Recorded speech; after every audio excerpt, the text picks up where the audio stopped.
Cool, loud and clear. Thank you, Myrna. Hello, everybody.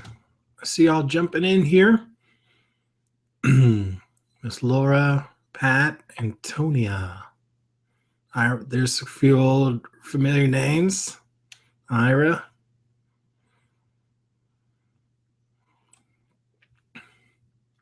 All right. Hi, Susie. So what I've done today, and let me even just tell you that this class is going to be freaking awesome. I'm super pumped about this. And as I was preparing and going through some stuff, I learned a lot too, and some things that really blew me away. It looks like Sabrina has asked to be a speaker. So I'm totally cool with that. I click the button there, so you have to go through and actually accept a couple things on your end before you can jump in. If there's something that you want to say or share with the group here before we get started, then that's cool. You know, I've never actually had somebody come on as a speaker. Hey, Dale. Hey, Pat. Glad to have you guys here today. I know that it's a beautiful day here. I shouldn't say that because I don't know exactly where I know you guys are all over the world. But gorgeous day here, man. It's in the 60s. It does not feel like winter. There's supposed to be snow everywhere, but that's not the case.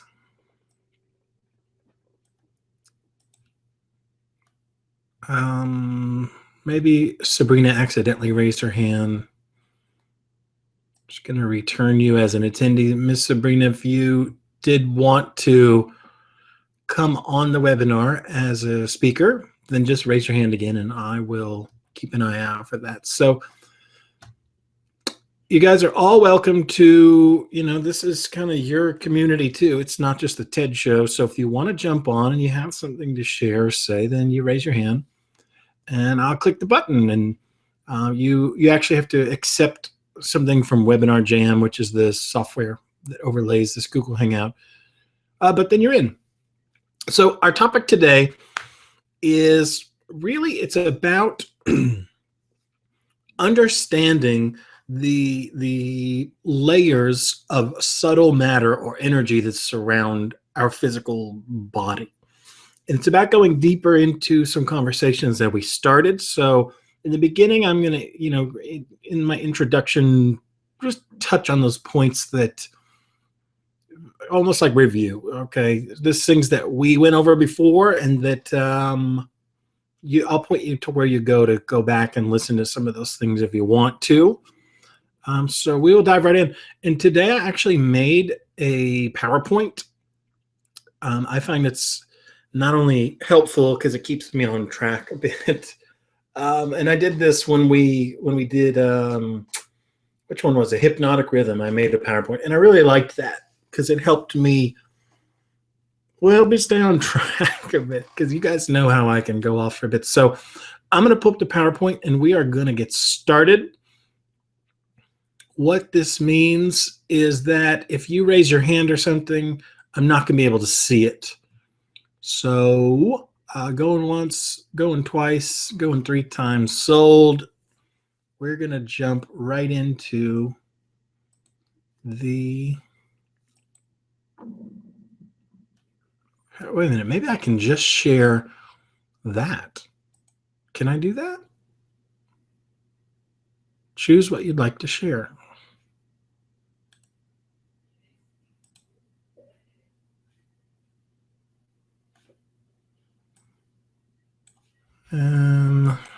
Tell you what, I'm gonna do it the old school way that I know how. I'll experiment later, not on you guys right now. Okay, entire screen. Here we go into the wormhole. Let me pull this up and we will begin.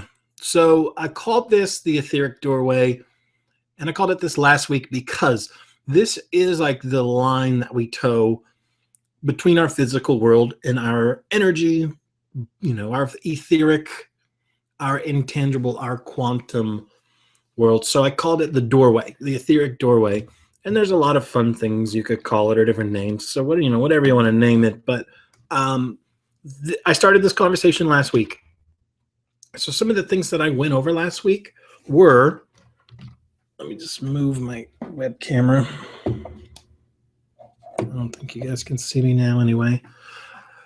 We talked about some of these things a few weeks ago when we did quantum physics for dummies.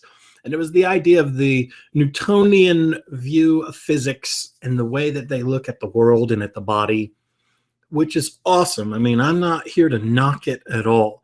I'm not trying to say one is right and one is wrong. It's not either or, it's both and. Okay, so stay with me on that. It's not either or, it's both and. Because the quantum world just says something different. And these two things, they lay on top of each other. They're frameworks that coexist together. So in the quantum world, well, let me not even start there. Let me just kind of follow my slides here. Like this guy, Isaac Newton, which Newtonian physics is based on, viewed the world as a mechanism.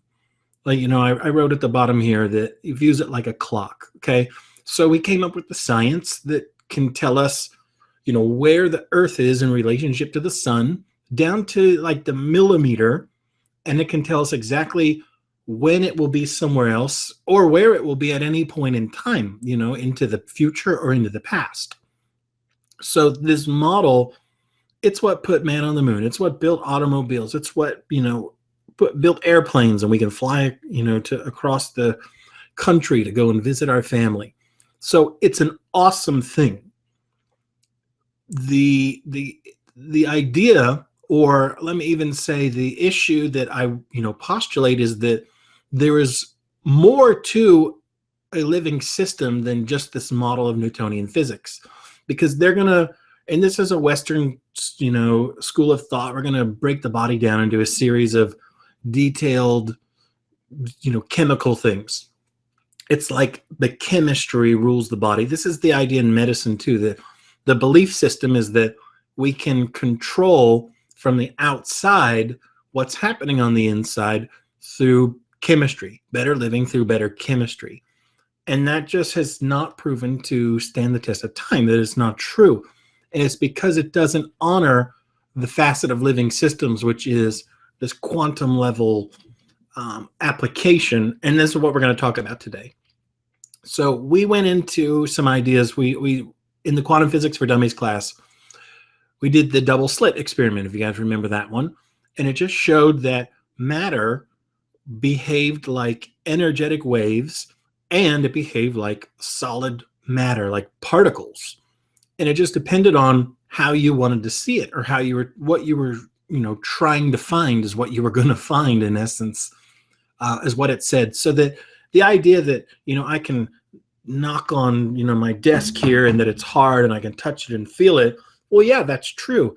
And also it is of a representation of frequency. It's a wavelength that if you go and zero down on the wood on the desk, and then you look at the little molecule of wood, and then you go in and you find the atoms, and then you go lower than that and you go subatomic, you end up finding out that there's nothing there. It's a bunch of empty space. The cool thing about an atom is it looks like a planetary model with a sun in the middle and the planets orbiting around it.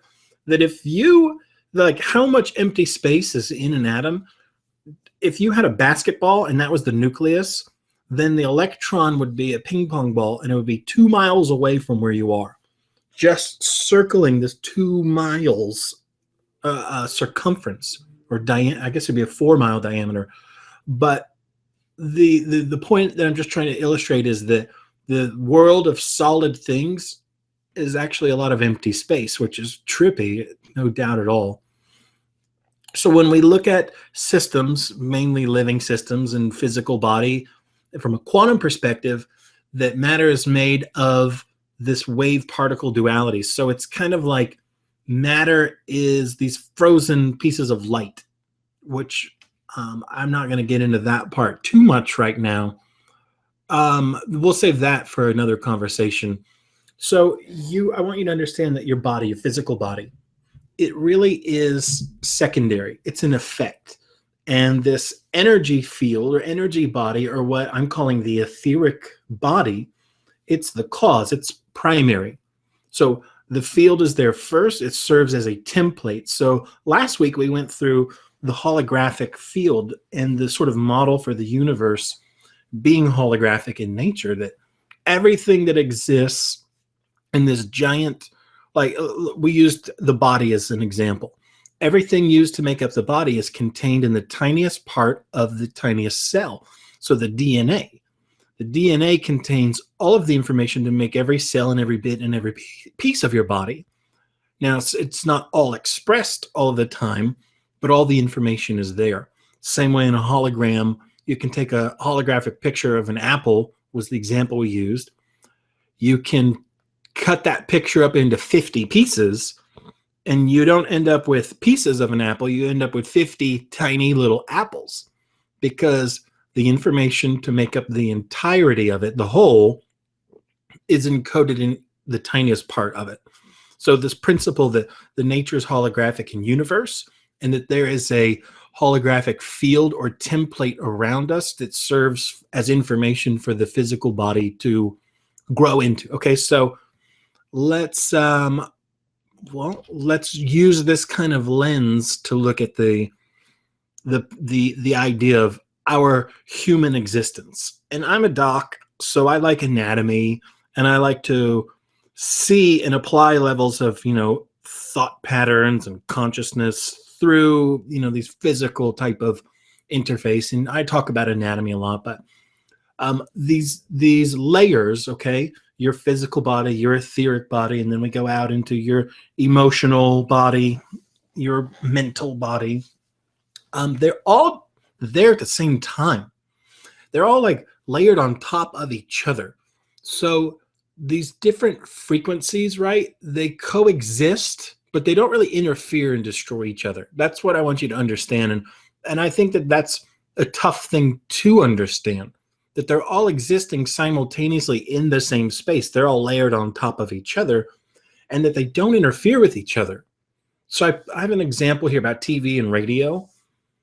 You can have radio waves flying all through the air all the time. They penetrate the wall, they penetrate your body. Same with television waves, but they don't interfere with each other. I can still turn on the radio and still turn on the TV, and they work fine. They're both there present, but they're not creating destruction and interference. What's cool too is the different frequencies, and just little subtle differences in them represent the difference of, like, channel 6 on your TV, you turn it on, it might be the news. Channel 7, it's only one channel away, but it's a game show. It's something totally different coming through. It's a totally different signal because it's a different frequency. Okay, so here I put hint here. This is a kind of a cool idea, that our TV transforms these higher frequencies into something that our senses can understand. So meaning, here are these, air quotes, wavelengths and frequencies flying through the air that we can't perceive them. We can't touch, taste, smell, hear them. We don't know they're there, kind of like X-rays or something. But we have this thing called a television that knows how to receive those higher vibrations, those higher frequencies, and transform them or step them down into something that is applicable to our 5 senses. And this is a lot of how our energetic field works, in taking higher frequencies and transforming them or stepping them down so that our physical system is able to, to do its thing and to jive with it.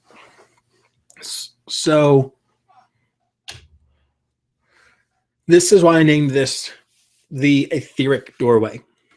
This doorway, or this interface, or this sort of line in the sand where we have one foot on the physical world and one foot in the energy world, this etheric doorway is the way that all of these systems are continuous.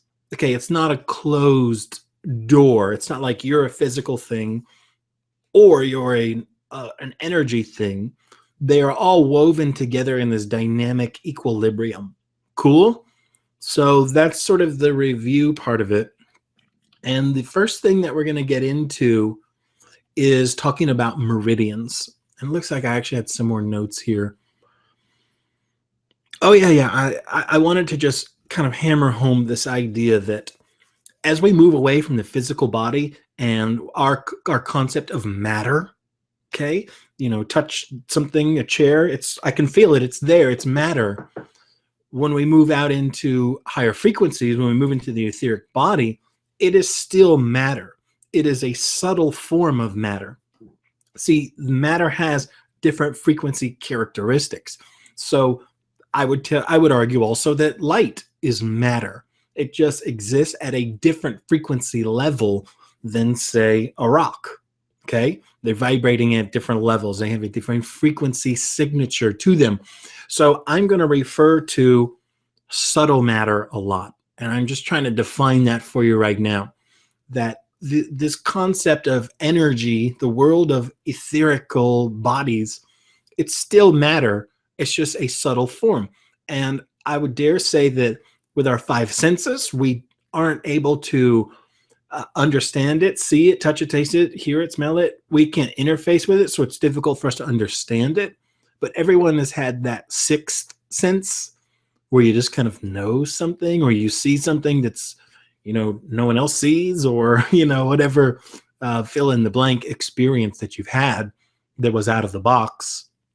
It's you perceiving some of those things, because I don't know that in our physical construct that we have the hardwiring and equipment necessary to interface with that stuff. So as we move away from the physical and into the etheric field, it is a sort of template, I guess. So it guides the expression of the physical body, okay? And I've already said this. It's a template that has the information present to guide the expression of life from a little tiny baby, from the time it's 1 cell old till it's 2 cells, 4 cells, 8 cells, till it says, these are a heart, these are the lungs, these are the kidneys. And now all of you different organ cells, you need to move to the right part of the body, because, the feet are down here, and the hair is up here on the head, and the nose is here on the face. See, there's a spatial organization of all of this. And I used a great metaphor last week in class talking about, this was in the holographic field class, talking about baseball players on a field, and their the instruction manual that you give them, so that you can a cell might know what to do.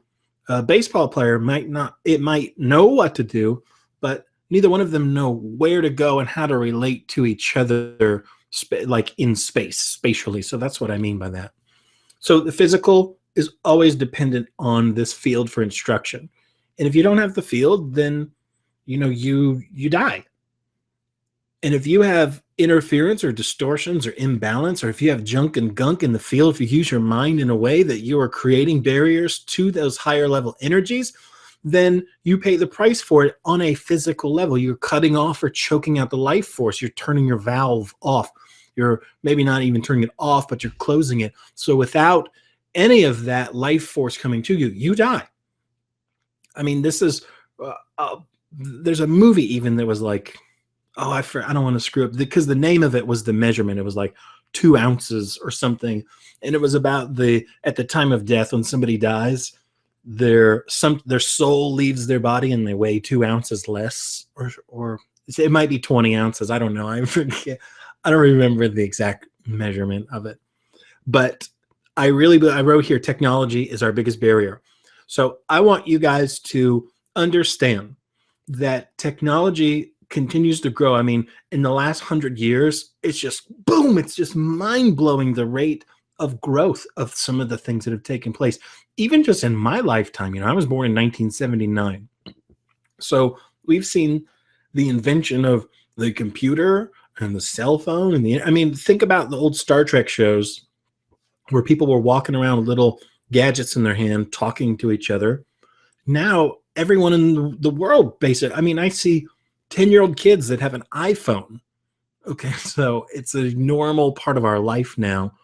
that we once thought was super crazy sci-fi. I'm just making a point here that we don't have the tools and the technology necessary to measure these things very accurately, to be definitive, and to make some scientific postulate and randomized clinical trial, double-blind placebo study, all of that garbage. We don't have the tools to do that. And so I'm very excited for the future. And it's a race. Who's going to get there first? Who's going to discover those things? You know, just like the radio is invented, just like X-rays, and you were sort of harnessed to use as a diagnostic tool. Okay. But I'm starting to get a little bit wound up here. I'm getting wound up. So we're going to go into the meridians right now.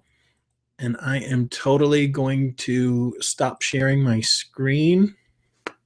Move my camera just so I can check in with you guys. I'm just checking in. Hey, it's a different thing. I got to figure out how I can have the camera on and do that PowerPoint thing at the same time. Because, like Rife, yes, Susie says, like Rife. I even built a Rife machine, a knockoff one of them. I've ordered a kit to do that, and you hold these copper tubes. It's pretty cool. Okay, is everyone doing good? Are we on point? Are you with me so far? I'm just getting warmed up here. What?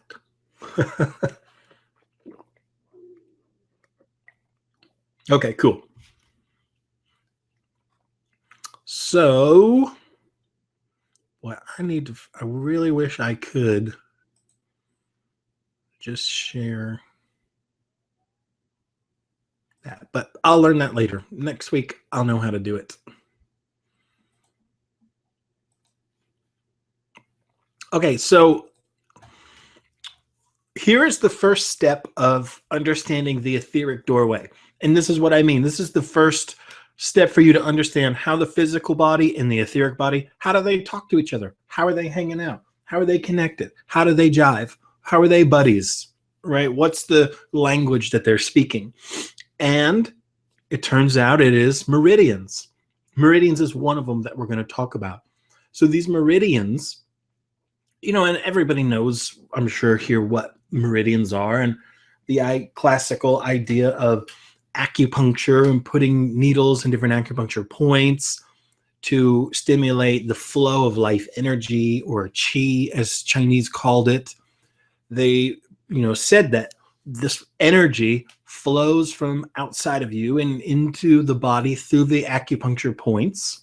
It is subtle matter. So remember earlier I told you guys we're going to talk about subtle matter. It is energy. It is life force. It comes into the body and then it flows to the organs associated with the different meridian points.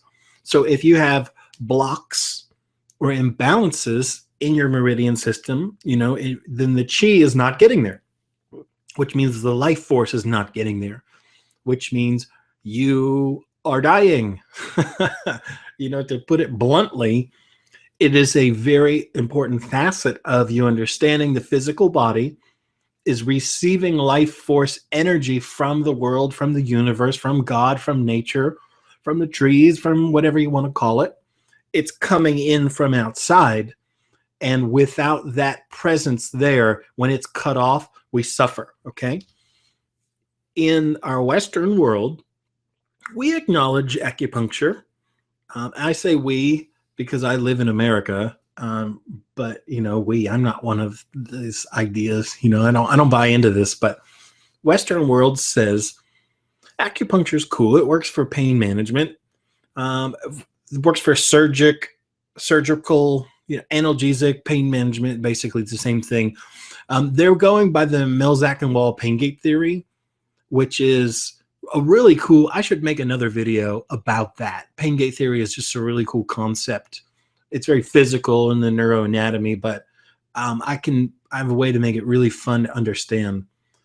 TENS units are one of the things that they give patients to modulate pain that is based on this pain gate theory. But they're basically saying like, hey, all you're doing with acupuncture is you're stimulating nerves, and it's giving this body its localized endorphin release and enkephalins, and it makes you feel good, kind of like a runner's high. And of course you feel good. because you're stimulating the nervous system.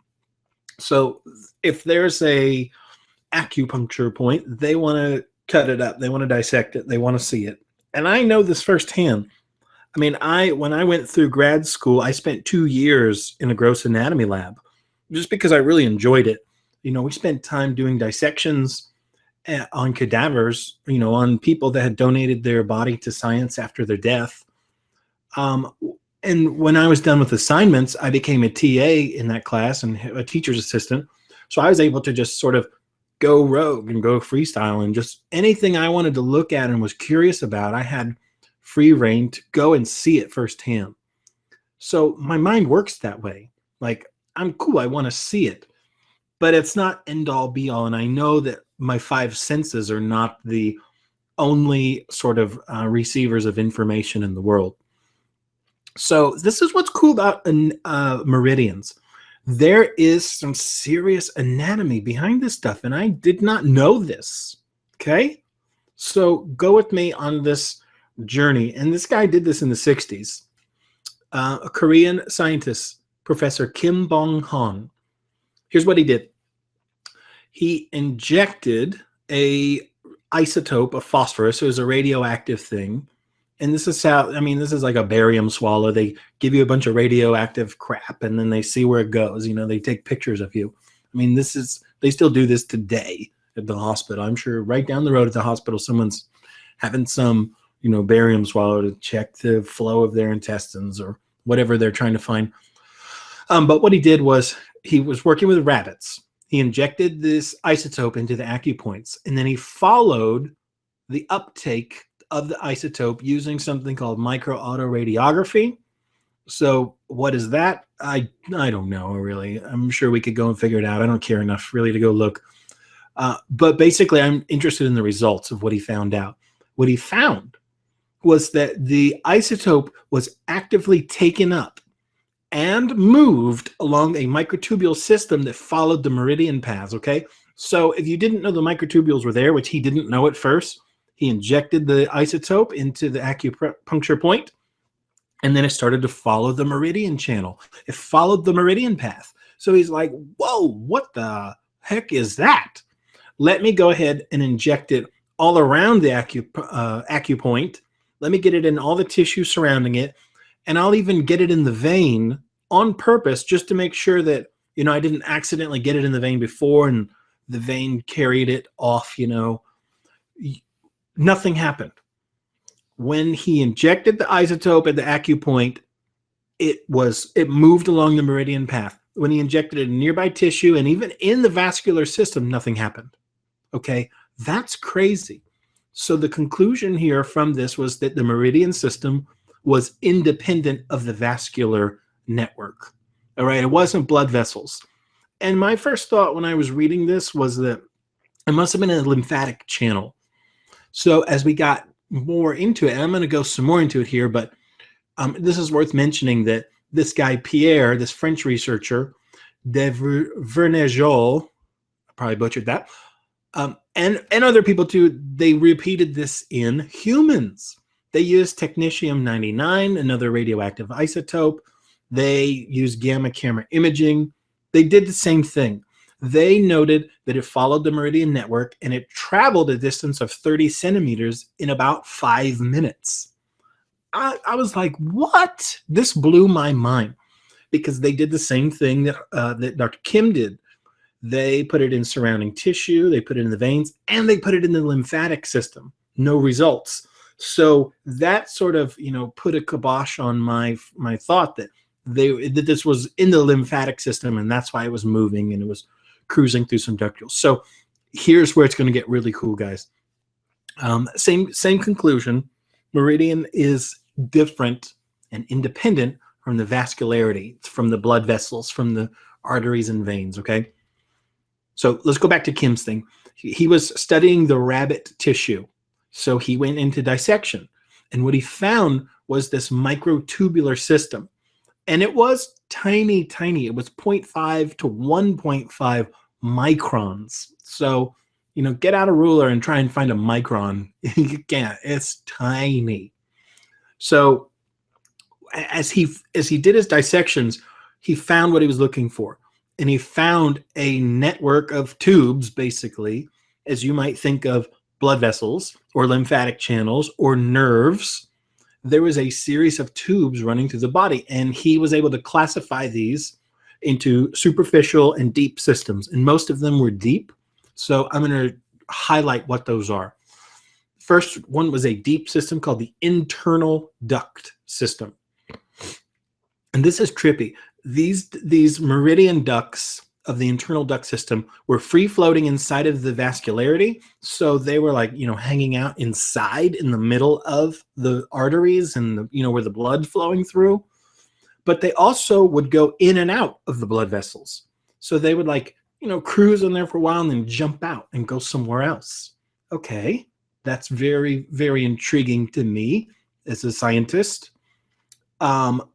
Most of the time, the fluid in these ducts would travel in the same direction as blood or lymph, but sometimes it would go in the opposite idea. So here's an idea. I want you to consider this, that maybe this meridian system, this duct tubule system, maybe it was developed first in utero, and the blood vessels grew around that meridian system versus the vascular system being there first, and these meridian ducts sort of growing into it and out of it and exiting and entering, okay? I'm just saying, which one came first? I'm going to answer that for you in a minute too, because really the research he did answered it. Okay, so he had the neural duct system. This connected the central nervous system with the peripheral nervous system. Deep intra-external duct system. Now this one was cool. It's found on the surface of organs, and it made a complete network that was totally independent of any of the other things. No lymph, no vascularity, no nerves. Totally its own thing. So there was another duct system called external.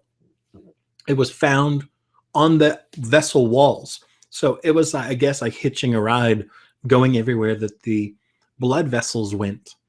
And then finally was the superficial duct system, cystetum. I spelled that wrong. Boom. Under the superficial system was just under layers of the skin. So this is like what we think of when you hear about acupuncture, okay, and you see the meridian channels and the networks. That's what this was. This was the superficial duct system. It was, well, just like it says, it was superficial. But here's what's cool, and here's what he discovered, that every one of these things were connected. They were not independent of each other. They were all interconnected in this dynamic system. And the way that they were all linked together, it was just like capillaries. So let me explain what that is just real quick. If you imagine a tree, you have a big stalk coming out of the ground, and then it branches off, and the branches get smaller, and then you have twigs, and they get smaller and smaller. And then even in the leaves themselves, there are little veins that sprout off. So it gets smaller and smaller and smaller. And when it gets to the smallest, this is when the oxygen leaves the blood and goes to the tissue. So once the, let's say that's one side of it. We're bringing the oxygenated blood through the arterial system to this area we call the capillary. So on the other side of the capillary are these very fine fingers, just like the tree in reverse, that are the venous system, and they carry away the unoxygenated blood. So just think of it like the oxygen jumps out, and then the blood gets carried back to the heart through the veins so that it can be re-upped with oxygen by breathing through the lungs. Okay, so this is what a capillary does. So the same thing was true with all of these duct systems. This is what he found in his research, okay? I'm not making this up. And you can go and look at it for yourself. What he found was that the capillaries, or the ends of these things where they terminated, the terminal ends, they were located on the nucleus of the cell, okay? So it wasn't like they just, like a highway where you just get on an off-ramp and now you go on a different road. Like these terminate, all of these duct systems were connected, and they all terminated and connected to each other at the nucleus of the cell, at the DNA, okay? That's crazy. What this means is this meridian system, this flow of energy, this chi, this life force, is literally penetrating the DNA of every cell of your body. Okay, the vascularity doesn't do that. No, the lymph, the nerve doesn't do that. That blew my mind. And then also what he found along this superficial, classical model was at spaced intervals, there were special corpuscles or like little bodies, like pockets.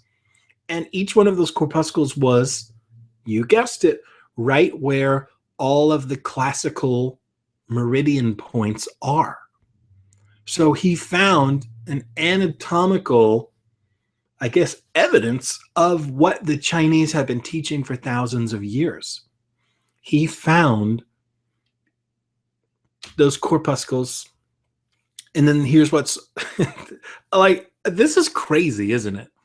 Because this is what's awesome. Remember I said that those ducts, they terminated on the nucleus.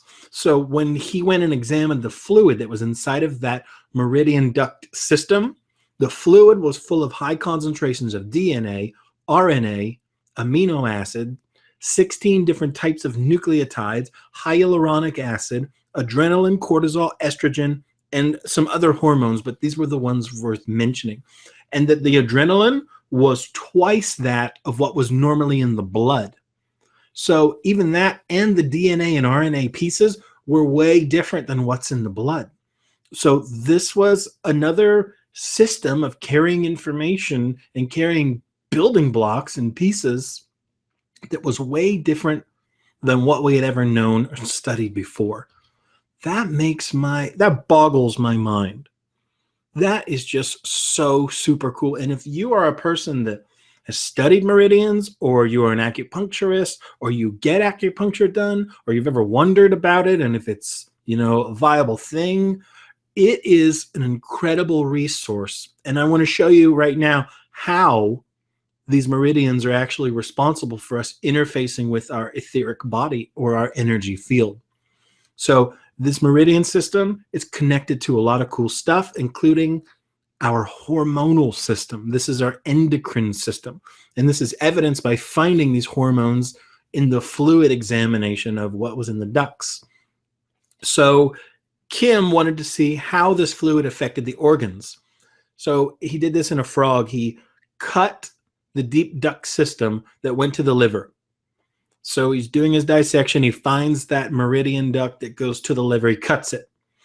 Instantly, all of the hepatocytes grow and they're huge. And inside an intracellular fluid, it turns into a storm. It becomes this turbid soup. You have cells that are angry.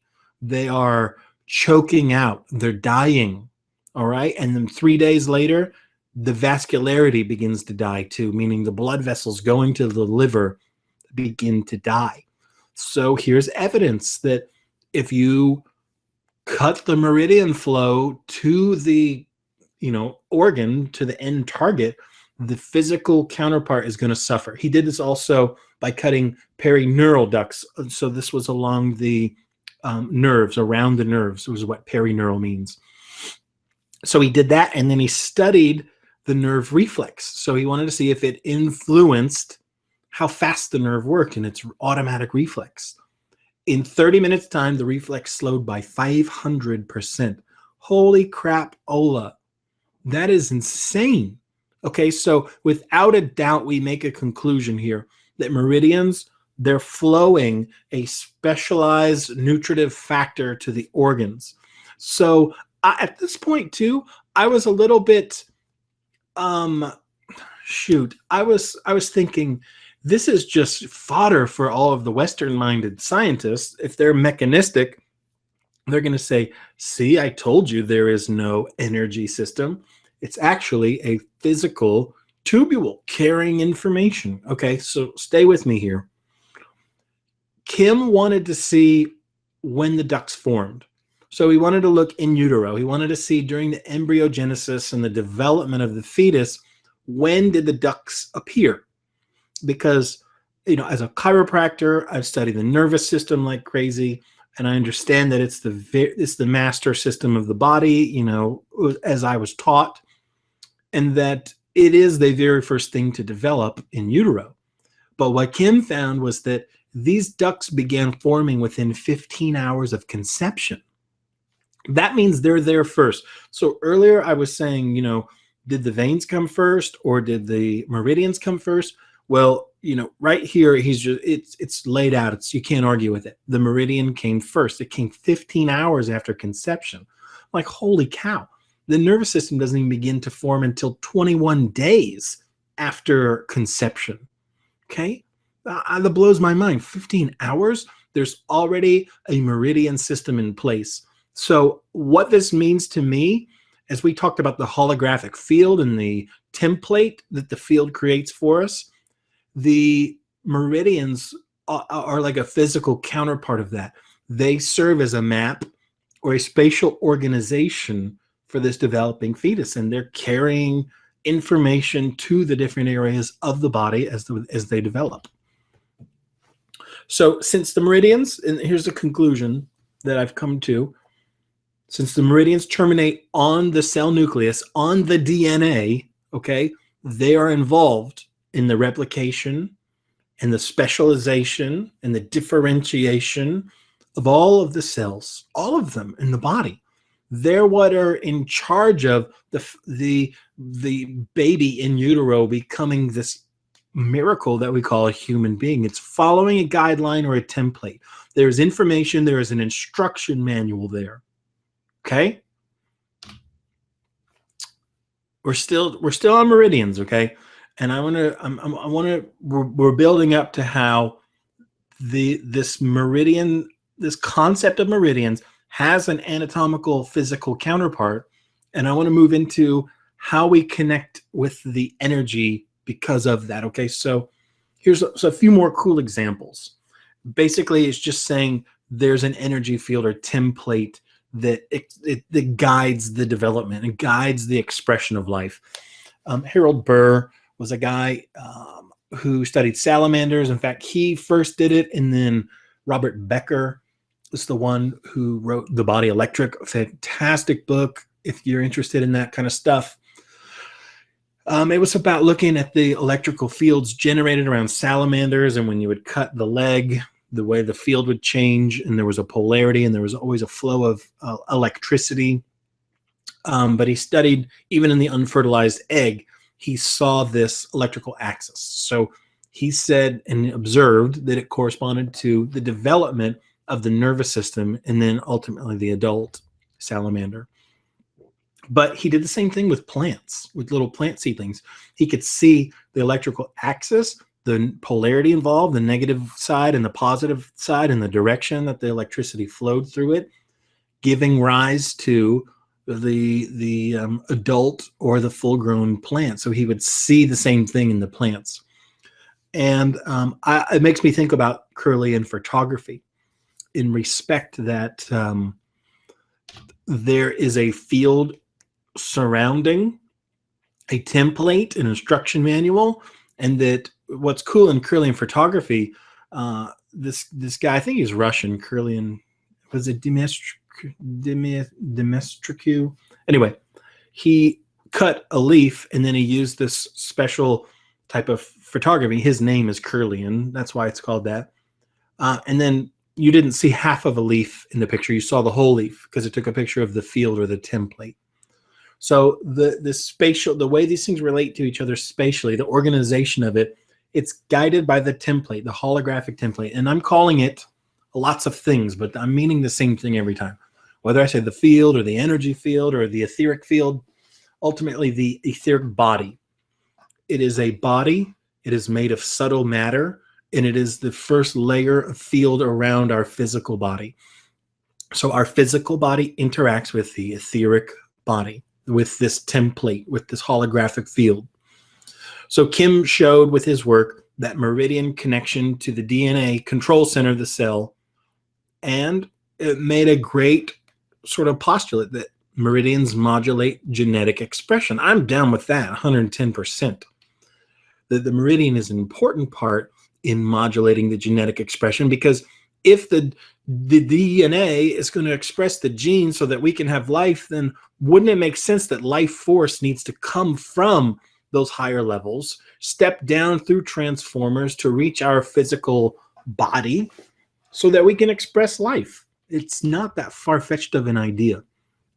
So this physical connection, these physical duct systems, you know, these microtubules, these Meridian tubules, what did I say? It shows a physical connection between the physical world and the energy world, the world of matter and subtle matter. Okay. So I'm going to use this a lot: matter and subtle matter, big stuff, small stuff. But this is where it gets into the idea that it's not just another Western-minded physical system like the nervous system or something. Because here's what makes my jaw drop. When you measure the electrical resistance on the skin at different places, when you hit an acupoint, the resistance drops 20-fold at that point. Okay, here's what that means. The resistance at that point drops 20-fold. Well, energy, electricity, all of these things, like even in an electrical wire, electrons will flow to the lower, they go to the lower resistance. You know, they're going to move in a certain direction, and it's the path of least resistance. So in essence, what's happening here is these acupoints are, the voltage is lower, the resistance is lower, so it's like sucking things towards it. It is literally a vacuum or a vortex that is sucking in and pulling energy into the system. Whoa! Like, seriously, what the science is showing us is that these specific points on the body have a different electrical resistance than the rest of the body because they are, for some reason, pulling or attracting something to it. So Kirlian even showed the same thing in his photography, that there was a different, just a difference in the images that he was taking at the acupoints. All right, Dumitrescu is a different person. He's not Kirlian, different guy. I got confused. But he did the same thing. He used abdominal electronographic body scans. What is that? I don't know. But I'm not concerned with that. I want to know the data or the outcome of it. What it showed was that the brightness of the acupoints, it preceded illness. Basically saying, like, if we were monitoring your acupoints, then I would see those points get brighter, and I would know that you were about to get sick. And so I would probably be able to be a bit more pointed and specific in what areas of the body that you were diseased or that you were going to get sick or what was going to happen, because it would be correlated with the specific meridian and the life force or the chi energy flowing to that specific part. Cool, huh? So basically what this is saying is that if we observe changes in the field, in the etheric body, and we observe them first, we know what's going to happen in the physical body. The etheric body's first. Okay, the meridian system has to be in balance and has to maintain its like normal flow of stuff in order for you as a physical being, a human being on the earth, to maintain your health, for you to maintain not only your health, but your optimal function. Do you think that if you're trying to project energy, if you're trying to, manifest something and you're trying to use the law of attraction in a way pointedly to achieve or attract or manifest something, that it would make sense that you would want these things to be in balance and in alignment with your original design, so that you're not sluggish and slow and projecting a bunch of junk and gunk out into the world around you and attracting more of that stuff? This is why being healthy, managing your life and your body in a way that you are expressing physical health, is such a powerful way to elevate your vibrational energies and your consciousness. So what we need are some tools so that we can study this stuff. Just same way we couldn't study your bones until we discovered X-ray. We need to discover something that's going to help us. And I wrote the word diagnostically, and I use that word very rarely because I just don't like it. We're going to go into the chakras here. I'm just going to check in with you guys again. Stop sharing my screen. Okay. Let me just catch up. You guys have some comments here. Mm-hmm. Yes, there will be a replay. Anytime, you guys, even if you can't be at one of these classes, if you get registered for it, I will send you the replay. Yeah, whole thing available in its entirety.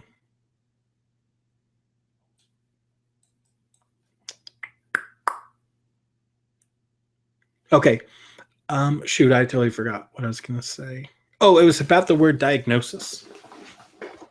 So I'm a big fan of like understanding the Latin sort of roots of words. I had this cool appendix out of a medical terminology book when I went through school.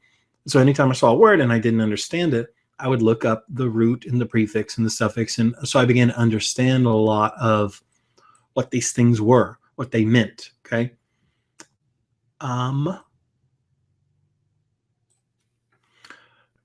So let me break down the word diagnosis for you. Di, it means two. Agnosis means to not know. So whenever you get a diagnosis, it now means there are two people that don't know what's wrong with you. And it's like tongue in cheek. It's just right there in your face. It's like people love the idea of having a label and having a name put it on it. If you guys, if you need links to replays or something, just email me. I'll get that stuff to you. But the idea that if you get a label on something, people are like, oh, I figured it out. I have, diabetes. Okay, well, now what? It's like, it doesn't matter what you call it. And people have this, like, the old saying, you don't worship a false idol or false prophet. I really think the diagnosis serves to have people invest their energy and their mind into the condition. Like, I have it now. It's mine. It's my diabetes. And like, I don't want that. I read a fantastic story of a gentleman that was diagnosed with cancer, and he didn't tell anyone. He did not tell a soul. And he went through his process to, like, he didn't tell his family and friends and everyone, oh, I have cancer. Let me tell all of you. And, you need to pay attention to me, because of the idea of, he didn't want people's intention, their leverage, their energy, their mind. And what we're going to talk about today is the astral body, or the consciousness and sort of emotional level of our field. He didn't want their mojo. He's like, I don't need you. I don't need you to feel bad for me. I have a lot of people in my clinic that are never going to get better because they love being sick, and they would deny that, to the grave. But they get something out of it, whether it's money, like a workers' comp thing. As soon as they get better, they're not going to get paid anymore. Whether it's attention. All right, people, it's like nobody really paid attention to me until I got sick. On subconscious level, it's satisfying some need that they have. Okay, I got off on a rabbit trail. So I just wanted to jump back on camera, check in with you guys, check on the comments and things to make sure, because when I go to this PowerPoint thing, remember, I can't see anything other than my PowerPoint. So let's dive back into the wormhole. Okay.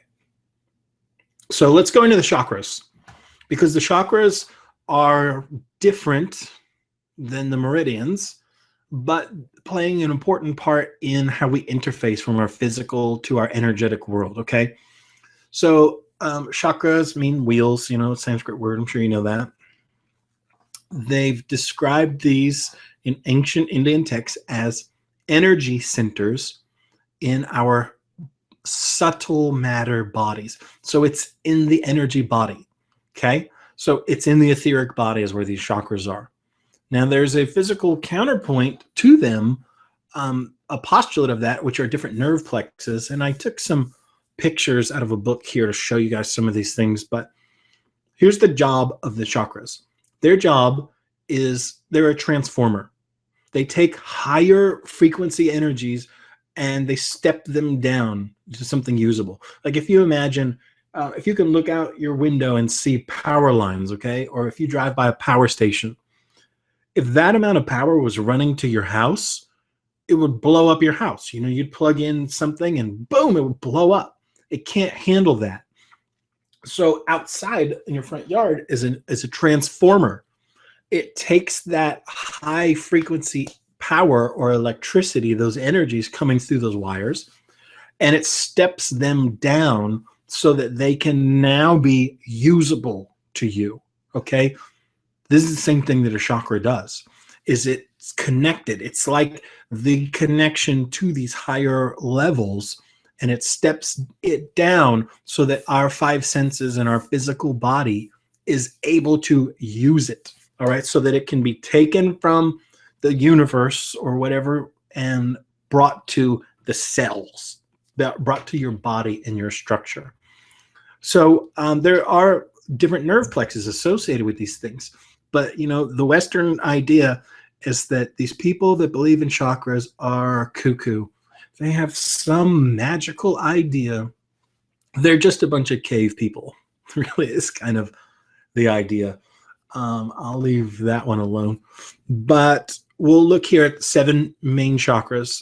The literature shows some of it says there's 12. There's all these minor chakras. I'm not real into all of that, meaning I haven't studied a lot of it.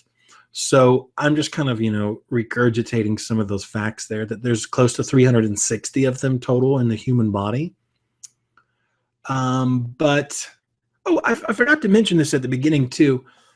I am, like, today's lecture is coming straight out of Richard Gerber's book, Vibrational Medicine. So if you're digging this and you want to read it for yourself, get the book, Vibrational Medicine by Richard Gerber. So all of these photos, I just took them with my phone.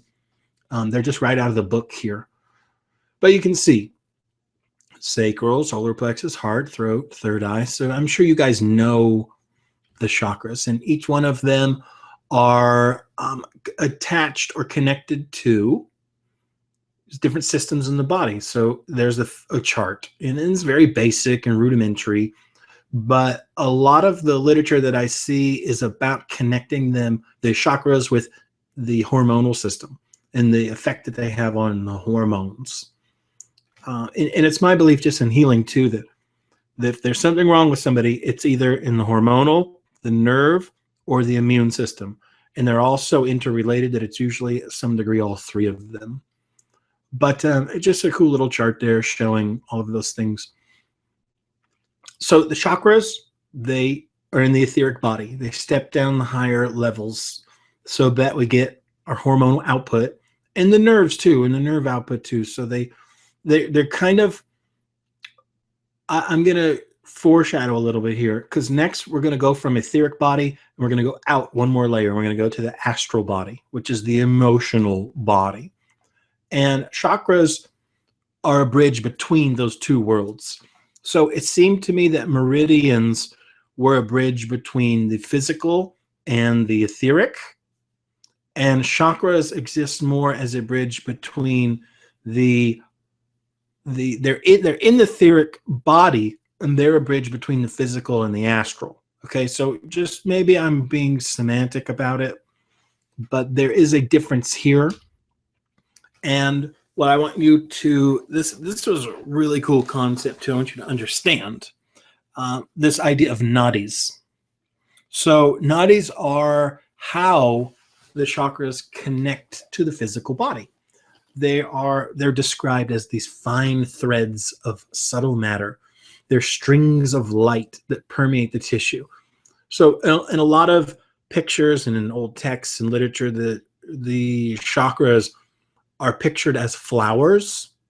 So if that's the case, then the nadis are the roots of the flower that come through and penetrate into the cellular structure. And I think that whoever they are, have recorded 75,000 nadis that are in the human body. So this is just a different sort of, I don't know that it is just a different spin on the same thing. I don't believe that. But it's just another interface that we have with our world. So the same way I have sight, I also have smell.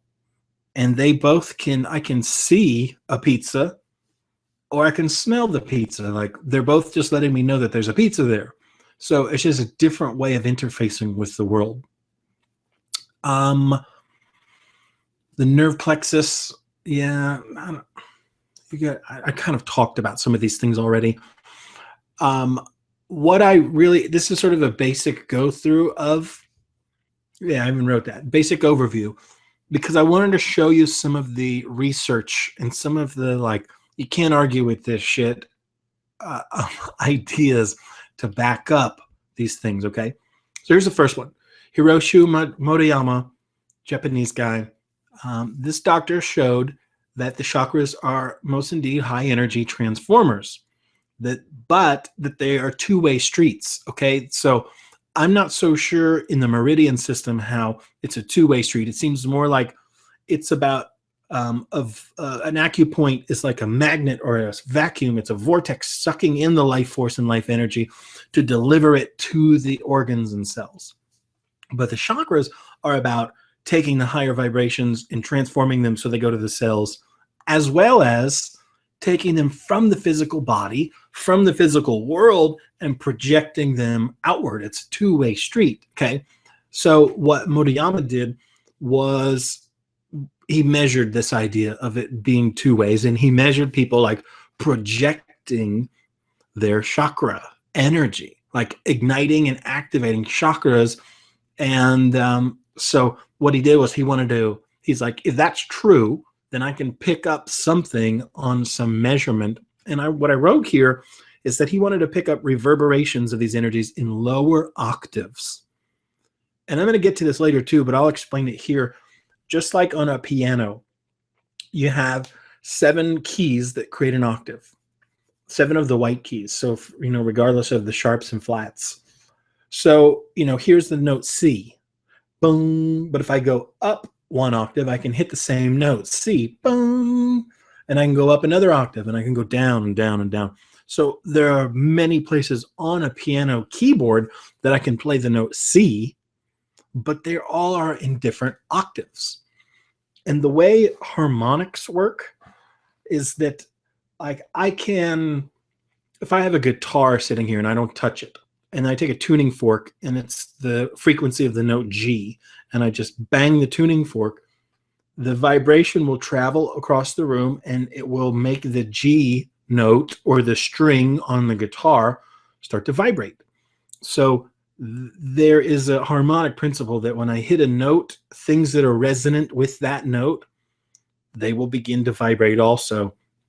And that's the concept here of understanding that we're trying to use technology and equipment to record these really high frequency things, but our equipment is not sophisticated enough.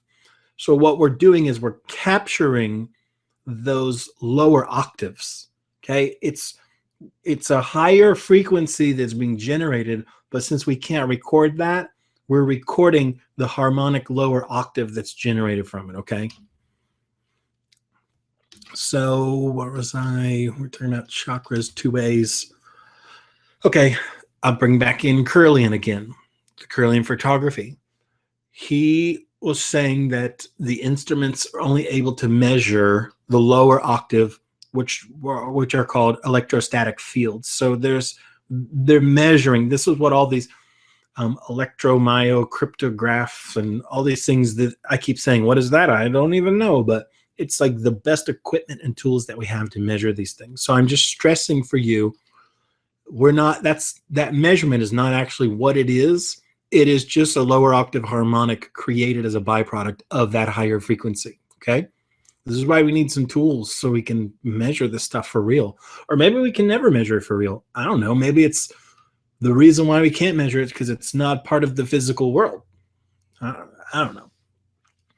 But this was his experiment, and it was really cool. He created a special room. He lined it with lead, and it was a recording booth, and it was shielded from any type of electromagnetic influence from the environment, from the world outside. So he took a person that was, self-proclaimed an advanced, awakened person. They were meditators or people that had psychic history. Put them in the booth, closed the door, put this copper electrode in front of them. So he didn't touch them, but he just put it in front of them, right in front of these specific chakras.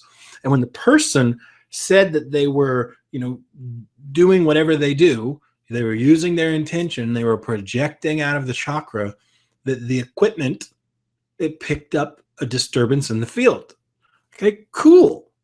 So he's eliminating any variables. He's sticking the thing right in front of a chakra, and he's having the person,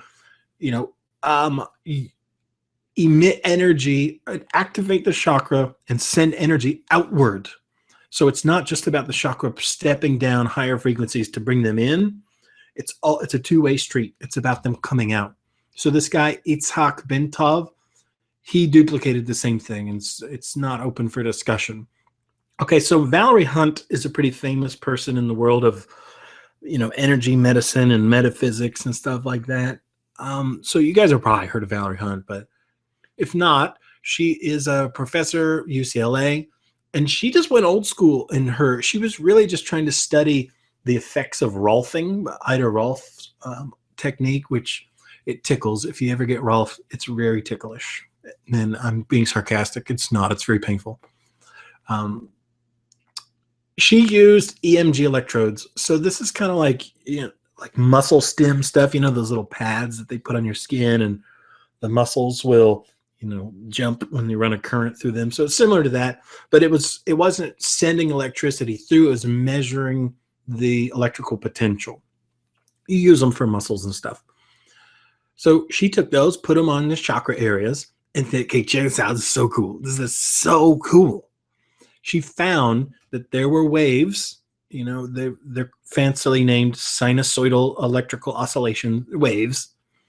There were wavelengths emitting from the areas that were between 100 and 1600 cycles per second.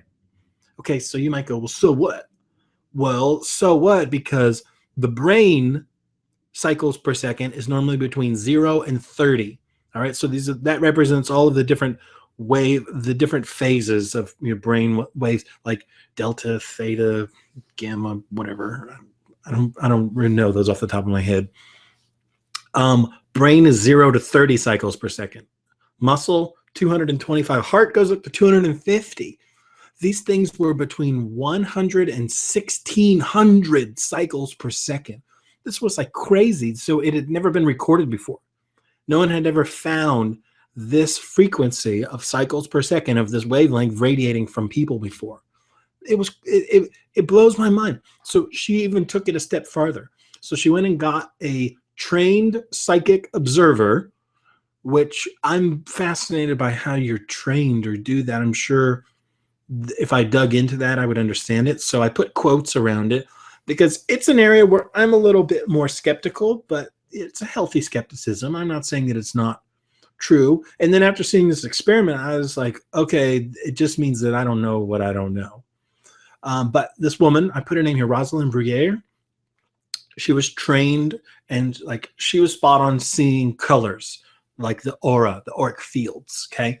So her job was to observe and then make notes of what she saw while Hunt was, monitoring chakras, and everything that she observed about color change in the auric field correlated exactly, not kind of close, exactly to what the EMG recordings were. So it was so specific that Hunt was able to map out the colors of the aura. And it was from the way they matched the wave pattern sign on, her data, the things that on her telemetry recordings. So this was great. These next 2 points here are really cool. When whenever Rosalind observed orange and said, you know, I see orange right here, the recording showed yellow and red, which are the two primary colors that you mix together to make orange. Okay, so that opens a whole basket there. I mean, we could do a class just on that one point right there. But the next one here, when white light was seen, when Rosalind reported, I'm seeing white light, the equipment would always measure over 1,000 cycles per second. So that means this idea of white light and being healing and bathing yourself in white light and connecting to the light, and you know, people have near-death experience and they go towards the light and stuff like that. That's the high vibration. That's the source. That's the God. That's the universe. That's the scalar. That's the that's going home. That's the essence, the original design. That's like the big kahuna, whatever it is, you know, whatever your belief system is, that's what that is. Okay. Cool, huh? This is really cool. So Hunt had this idea. She hypothesized that 1,000 cycles per second was probably not even really what it was. It was a lower octave subharmonic. All right. Just like all the other people had said, they weren't studying the original high frequency. Their equipment couldn't get it. She postulated that she was actually just measuring a subharmonic of the original chakra. All right. The energy of the original chakra. So that's kind of what I just said. It's almost like the white light. We see the white light. It's God. And all we can really measure with our equipment is like 1,600 cycles per second, which is totally just a lower octave subharmonic of that original source energy, the white light. All right. Cool. It reminds me, like in Bible scripture, the beginning was "Let there be light." You know, it's cool that in the Bible, the very first thing is there. God spoke and said, "Let there be light." So spoken word is a vibration, and light is a vibration. So it's like everything in our world is made of vibration. I love that. I love saying that to people when they want to like debate me or something. Okay, so we're going to move into the astral body here. We're going to move into this section now. And I'm just going to check back in with you guys. Cool. Everyone's still doing good? I see you guys. You're hanging with me. I haven't lost all of you. Just making sure I'm not missing anything. No one's got their hand up. Okay, cool. I'm going to keep going. Keep going. All right. So we're about halfway done. Shoot, it's already 3:15. Okay. I'll get with it. I put a sticky note up here in the comments too. Next week, I'm going to do the living liquid crystal matrix. How your physical body is actually a living crystal, a liquid living crystal. It's pretty cool. And I made a meditation to go along with that too. So I'm going to give you guys that next week. All righty then, let's jump back into the wormhole. Okay, so we're going to talk about the astral body now. And I'm just going to tell you right now, we're going into a gray area. And I put Western mind, you know, people, all of this stuff is gray area for Western-minded, mechanistic-minded, analytical, you know, I must see the data proof, because all of it is. So we're going to go even further out right now. Okay. So just follow along with me. And if you disagree, that's totally cool. I want to know about it. Just let me know. Just let me know what you think, guys. I'm about having a cool conversation. But what we've discussed up to this point is a physical body. And then we moved outward to say there was a field around us, and we call it the etheric body, and that those things are connected. And that, you know, as far back as you can find things that are written, you know, on the pyramids, the Egyptians are talking about the astral body. These things have been talked about and how they relate to our human experience, okay? So the astral body is actually, we're going to go one step out from the etheric body. And this is what I said earlier about chakras, is they are a way that we connect or correlate the etheric body to the astral body. It's the chakras. that there are actually 7 chakras in the astral body as well that take higher frequency vibrations and step them down to the chakras of the etheric body, who then take them and step them down through the nadis and separate them or send them to the physical body. Okay. So it's just a higher frequency. That's all. It's a higher frequency than the etheric body. And they're just stacked on top of each other. They're all coexisting in the same space without interfering with each other. And I want you to get that. It's important that we go further out here into the astral body.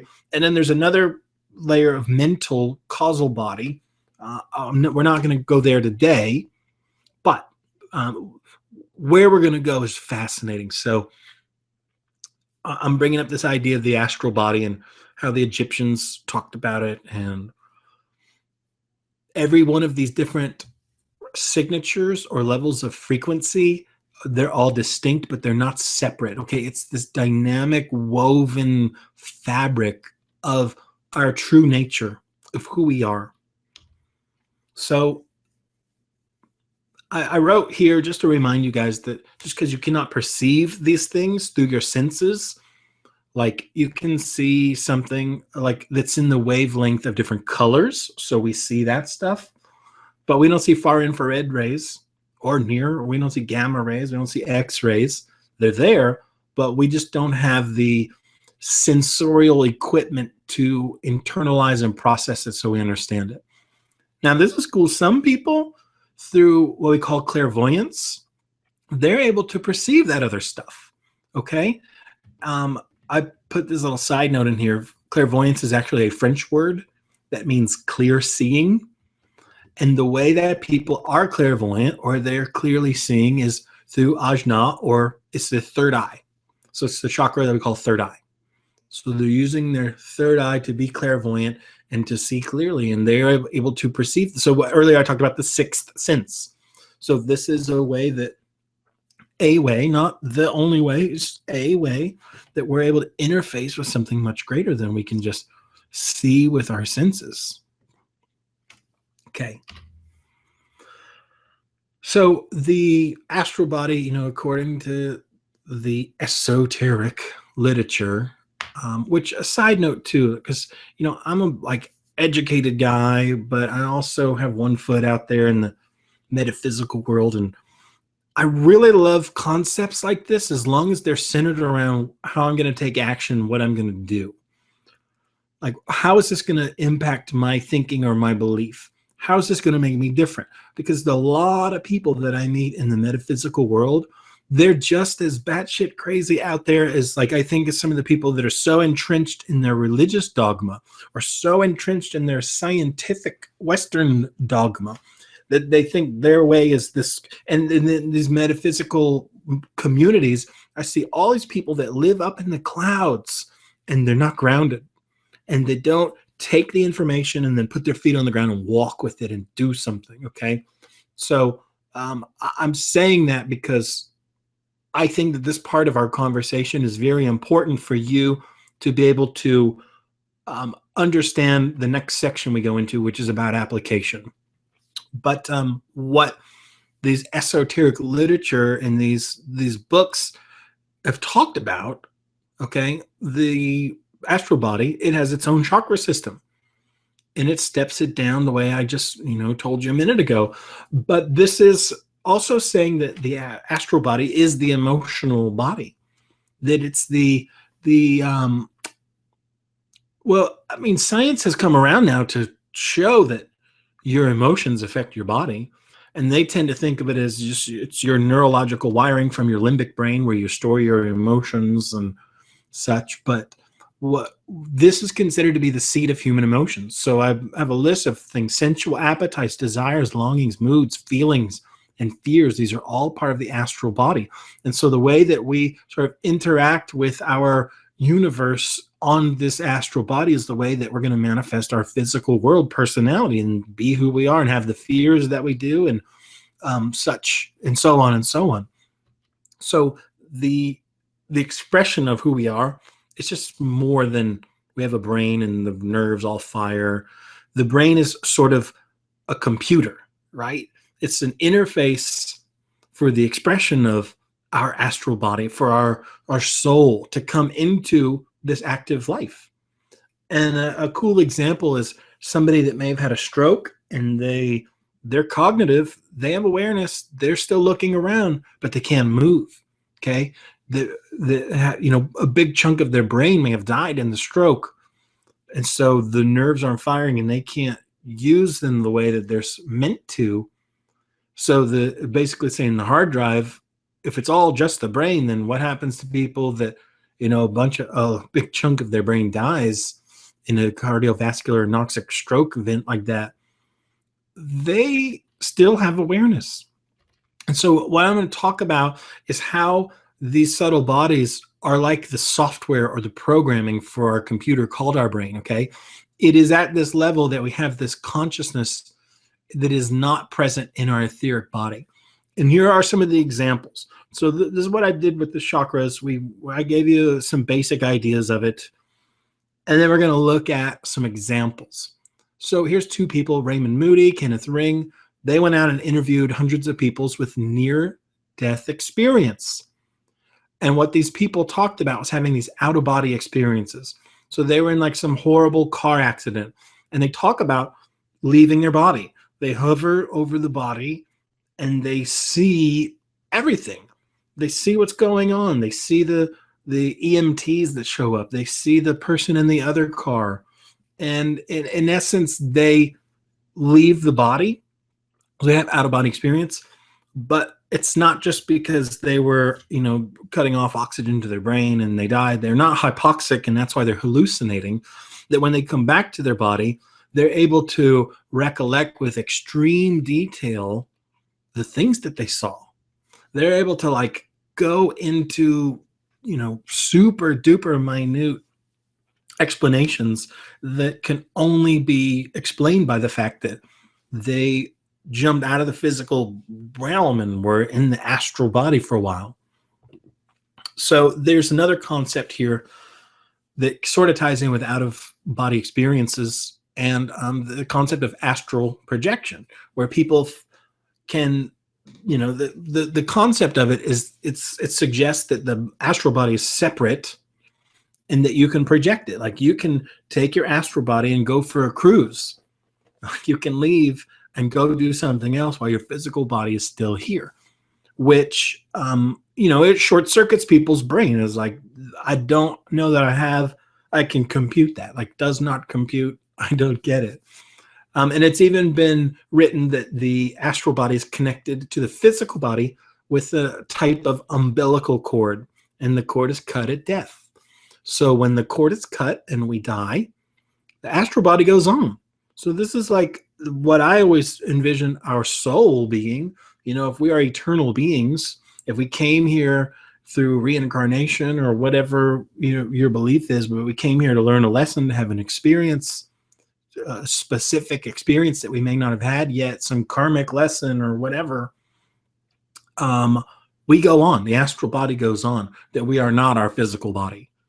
And that when the cord is cut, the physical and etherical, through microbiology and fungus, the earth reclaims you and you turn to dust, which is entropy. Entropy means that things are moving towards disorder.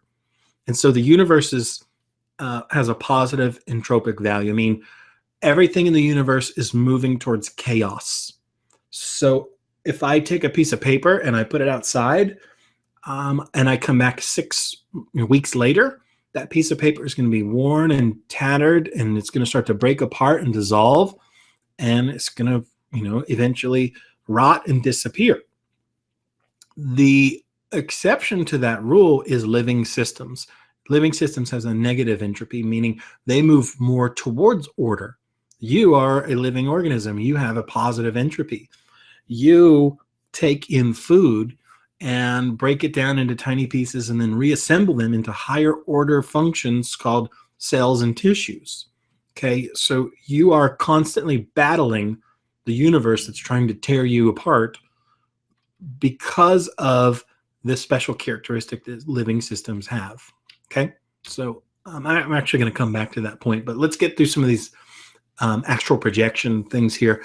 This experiment, Robert Morris of the Psychical Research Foundation in Durham, North Carolina, he worked with a student who claimed he could do astral projection.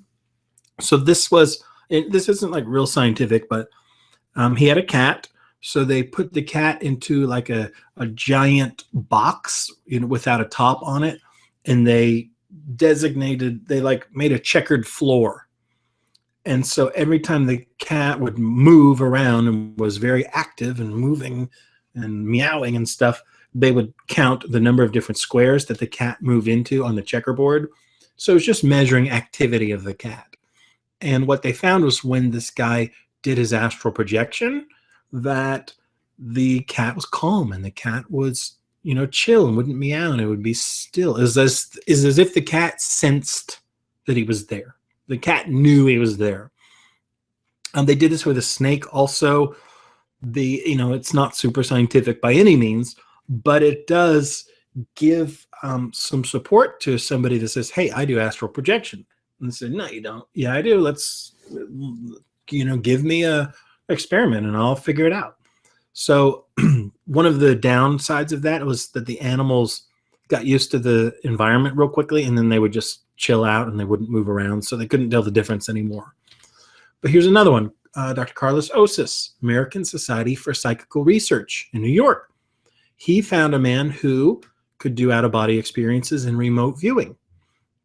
So he put together a box. In the box, it would display different images to whoever was observing it based on the position. So if you were looking from the top, you saw one image. If you look from the bottom, you saw a different image. And there was this optical illusion kind of thing that could only be seen like with a mirror if you looked in the side in this peephole. So there was like all these different things that he was trying to, all these different images that you could see. So and one of them was this optical illusion that you could only see through the peephole. So he also placed a measuring device, electrical strain gauge, to detect if there was any strain in electricity or electrically static fields.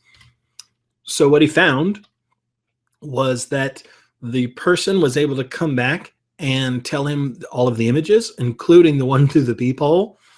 And at the time that he claimed he was remote viewing it, the electrical strain gauge detectors picked up disturbances in the field. So it was just more to support it. But, kind of inconsequential, really. This one, I think, was a little bit more, I guess, I like this one more. That's what I'll say. Because it was done at this esteemed research institute at Stanford by two physicists, Targ and Puthoff. They use a super shielded magnetometer, which is a quark detector, really. So it's like really, really subtle. It's meant to detect subatomic fluctuations and disturbances. So they put the device in a vault. They shielded the vault with layers of aluminum and copper and superconductors, and they put inside a decaying magnetic field that was like a control. And then they told the person, and then the vault is like buried under the college, and there's like no way to get to it. So they tell him to do his remote viewing, and he comes back, and he says, he gave them detailed drawings of the interior layers of the magnetometer. And as he was there, remote viewing it, the sine wave frequency, it doubled. For 30 seconds, it doubled while he was looking inside the box. So their little meter, it went nuts while he was looking in the box. So this tells me that there's something to it. It's real. And it makes disturbances in electromagnetic fields, and we measure it, albeit not actually measuring what it is, but by capturing different harmonies of it, okay? So here's where we go into the home stretch of our class today. And we're going to talk about Einstein and his famous equation, E equals mc squared. So this one, actually, this is not the full part of it because there's a constant that is ignored here, but this one is, popular and famous. But it basically said that energy and matter are interchangeable. Right? That the amount of energy in something is equal to the mass times the speed of light squared, which is what c is, speed of light.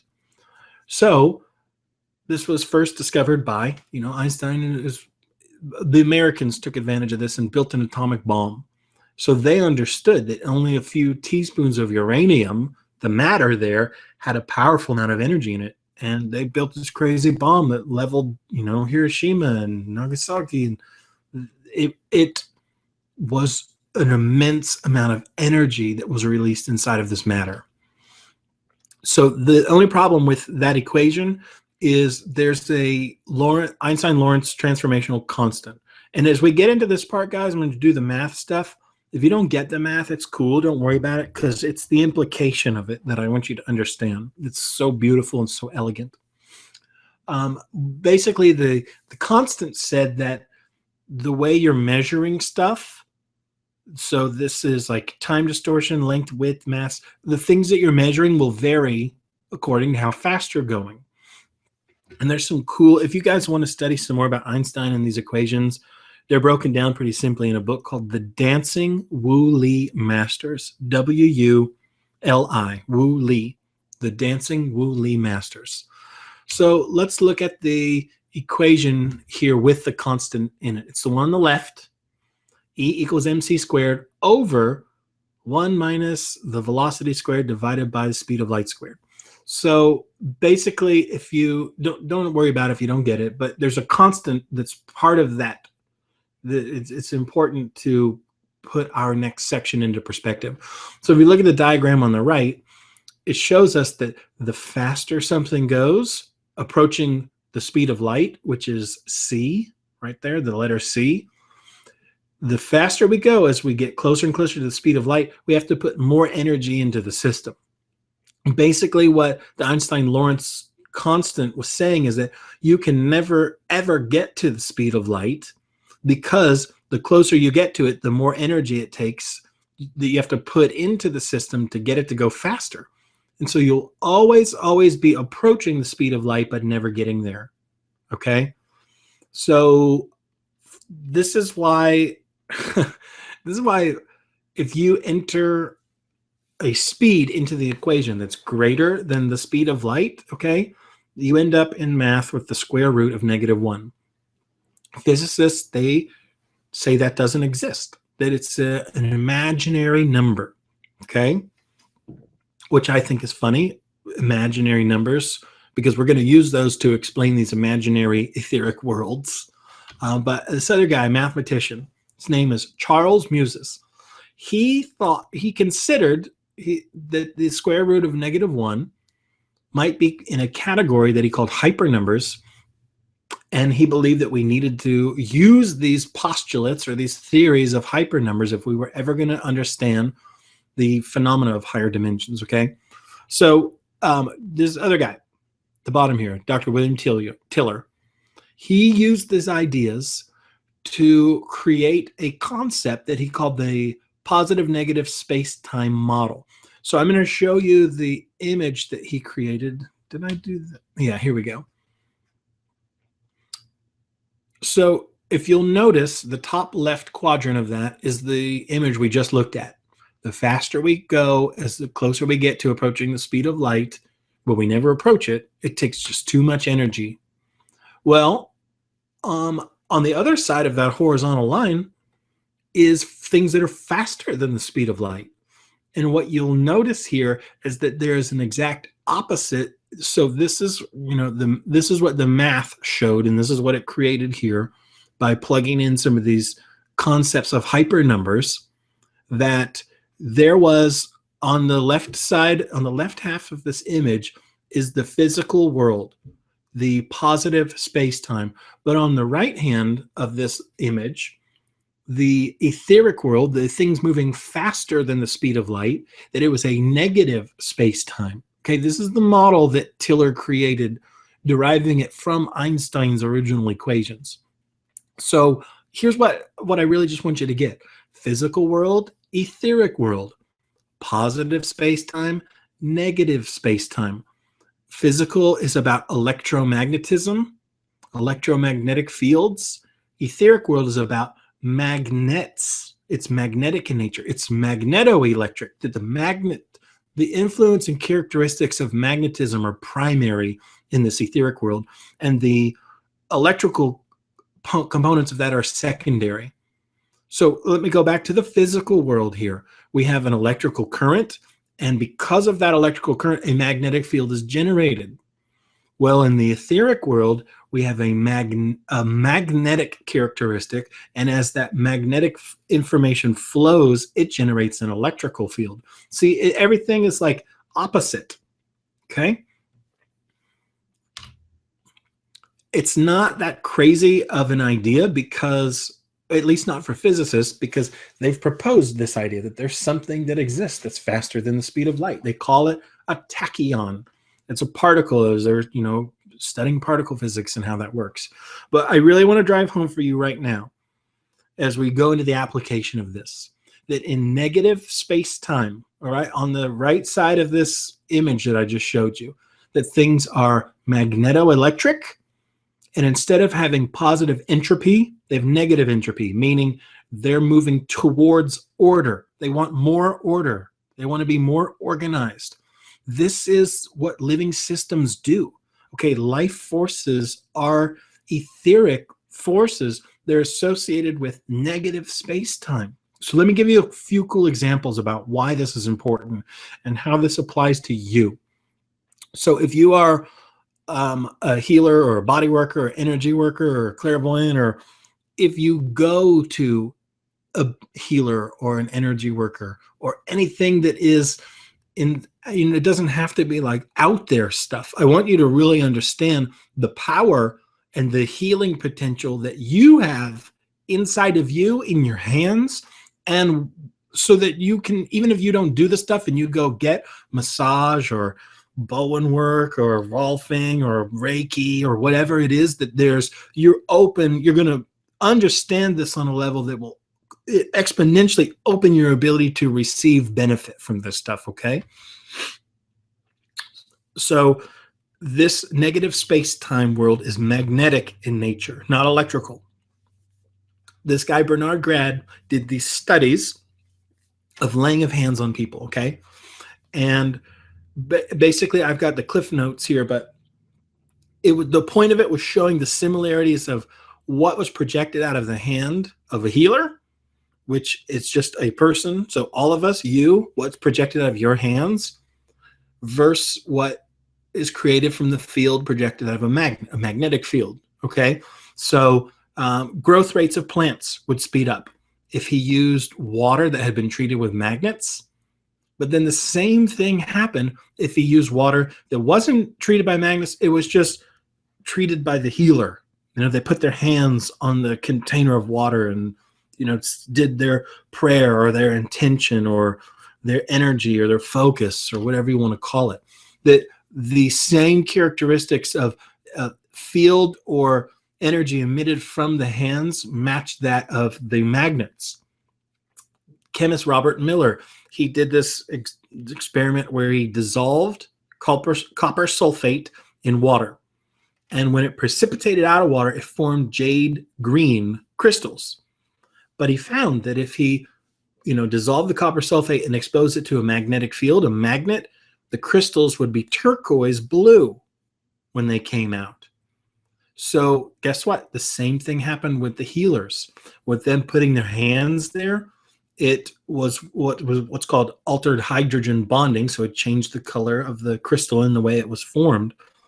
But the same thing that the magnetic field did, the healer was able to come and do with their hands. And so I'm building this case for you here that we, in our subtle matter, in our etheric, astral, in our energy fields, that they are magnetic in nature, but it's very subtle.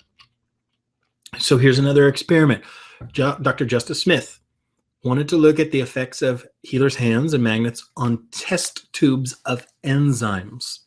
Okay, so he took an enzyme full of trypsin was the enzyme, and the magnet made the enzyme start working really fast. It increased its activity. It worked better and more efficiently and faster. But the same thing was true when the healer held the test tube in their hands and projected their thoughts and intention. The enzymes responded to that.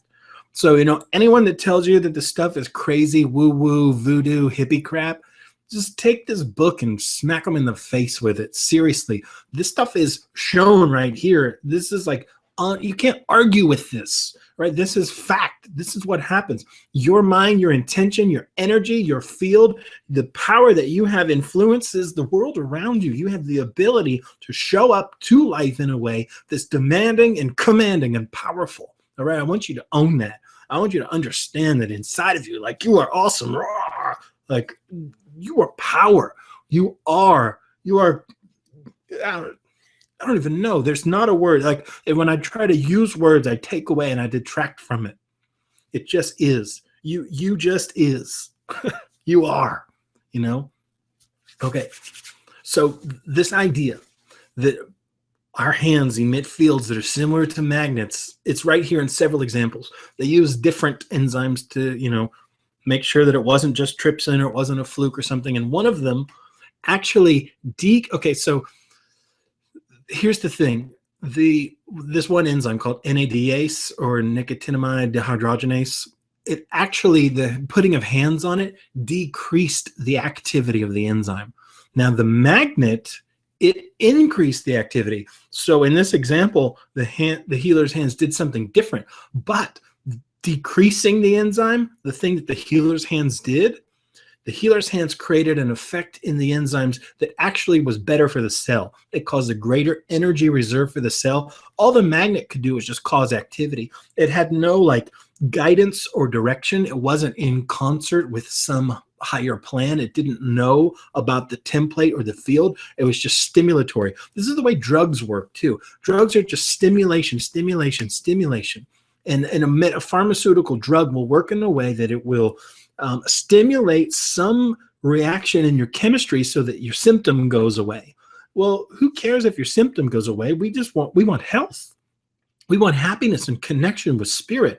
We want light and love, and we want to exemplify that and show up, have that in our heart and in our eyes so that we connect with people. And they're like, wow, I feel healed just by being around you. And I just like you. I just want to know you. Okay, that is a very real phenomena, and it is not something that can be duplicated by a magnet. A magnet just generates the field and causes activity, but it has no connection with that etherical template, and it doesn't know what's best, what's the greater good for you and for the system.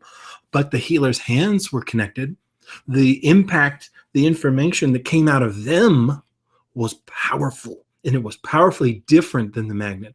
So I'm just building this case here that the healer's hands have the same properties of the magnet, that in this world of negative space-time, that it is magnetic in nature.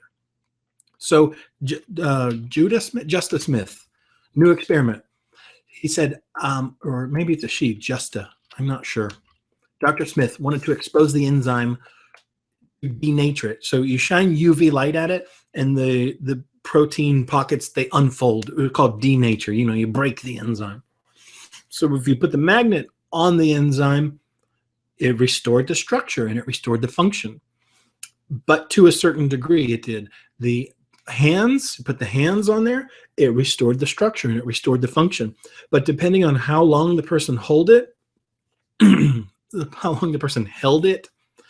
was correlated to how much better the enzyme got and how effective it was. Okay? Holy cow. So we demonstrate magnetic characteristics, just like the fields generated by magnets. But here's the thing, and this is what this guy discovered here, that the fields that are emanating from you, the magnetic fields, are so subtle. They are so subtle. See, what he found was that the force measured of the magnet, say, in order to make the changes, was 13,000 Gauss. So that's 26,000 times that of the Earth's magnetic field. And we are meant to be in harmony and concert with the Earth and with the magnetic field and the pulse. All right. In the work that I do with people, it's about pulsation. The technique that I primarily practice is called BEST, bioenergetic synchronization technique, or BEST. And it's about synchronizing those life energy pulses. So this guy, John Zimmerman, he's like, we're going to find this subtle energy here. So you should look up a squid device if you've never seen that, superconducting quantum interference device. It's a way that you like totally get rid of any background noise and measure the tiniest subtle little quantum fields. So his squid machine picked up the subtle field generated by the hand. See, it was compared to the magnet incredibly weak. It was almost non-existent, but so powerful. And in a therapeutic application, more powerful than the magnet. See, there's a whole trend with using magnets for everything, and I'm not a fan of it. I don't like it because magnets are stimulatory. Just like a medicine, they come in and they override everything. And so you may have some gunk in the field and your body is expressing symptoms. If you come along with a magnet and you go, oh, now I don't feel the symptoms anymore, you're just overriding and masking it. It's like if your check engine light on your car is on and you just reach up there and put some duct tape on it and you're like, I don't see the light anymore, everything is fixed. Well, no, it's not. You just don't feel it anymore. And so there are all kind of magnets for your shoes and your bed and your wrist and your head and from everything in between. And I don't think that we were evolved to, like, you don't have a problem because of lack of magnets is what I'm saying. That there is a balance that is not taking place somewhere in your physical etheric, somewhere there is something, and the symptoms that you have are a perfect response to that imbalance. Okay, so the question needs to be, where is the problem, not what can I find to cover up the problem. And we're winding up here, okay? People exhibit magnetic characteristics that are totally different in quality, they're better, and totally different in quantity, they're so subtle. It's because they're magnetic in nature. I'm just trying to build a case that the etheric world, the negative space-time world, the world of our etheric body, these healing energy templates and connections with higher energies exist in this world of negative space-time. So what I call the etheric doorway, it is, it's the doorway between the positive and the negative. It's the line that we draw in the sand. And the thing that was really, really cool is that this space-time model that Tiller, has come up with and postulated, it was predicted by Einstein's original relativistic equation. He predicted it. He totally predicted it. So, how about them apples? Are you guys still having fun? I'm fascinated by this stuff, and I'm just really excited for you guys. I know that you've got stuff you could be doing and that you're here, and I really appreciate that. I want to point you guys. We're done for the day, okay? But I want to point you at something here. I'm going to pull up something, and it is something that's going on this weekend. So I'm going to pull it up over here in the chat box. It is Sonia Riccati, and she did a live telecast, whatever. You can view it this weekend. So you can go there and you can listen. You can pick who you want to listen to. So there are 7 different speakers. Bob Proctor was one of them. His was great. If you're just hanging out and want some cool things to listen to, then go to there. So just click listen right now. You have to put your email in, obviously. But there's some really, really cool things there for you too. So if you're pumped, if you're excited, if you're like feeling good, you're like, yeah, then I did my job. It was about creating growth. It's about expansion. And really, it's about believability. So again, I'm going to come up with something for us next weekend on the topic of living liquid crystals. I got a lot to say about that. It'll probably be a shorter one, but it's fun, isn't it? It's awesome. So I really want to encourage you guys, give me some feedback, whether it's good job or horrible job or whatever. I don't care. Just, I just want you to talk to me. I just want you to engage here with me and let me know what you think and what you're doing and if you're having fun and what you want to talk about. So the last thing I want to ask you to do too is to tell people about this. Help me out. if you like this, then I know that you're a certain kind of person, and you probably know 10 people that would love this too. Tell them about it. Get them on. Get them to be part of our community and our tribe so that we can all grow together, because this is something that I wished I had a long time ago in the beginning, I guess. But I'm excited to maybe help you along your path as well. And I'm looking forward to you helping me, back in reciprocation as well.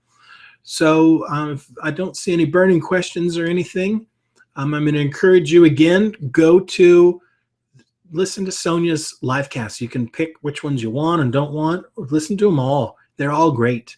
And she has a product that's for sale too, so don't be surprised when you see that. It's an awesome thing. So if you feel, moved to check it out, do it. I mean, it's something I have, and I really, really enjoy it. So, I'm not blowing smoke up your butt or anything.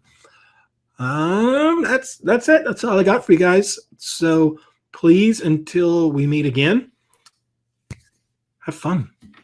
Keep doing your thing and keep living and learning and growing, because that's all you can do. If you're not growing, then you're dying, right? There is no cruise control. You never get to the finish line. So this is not the finish line. I'll see you guys next week.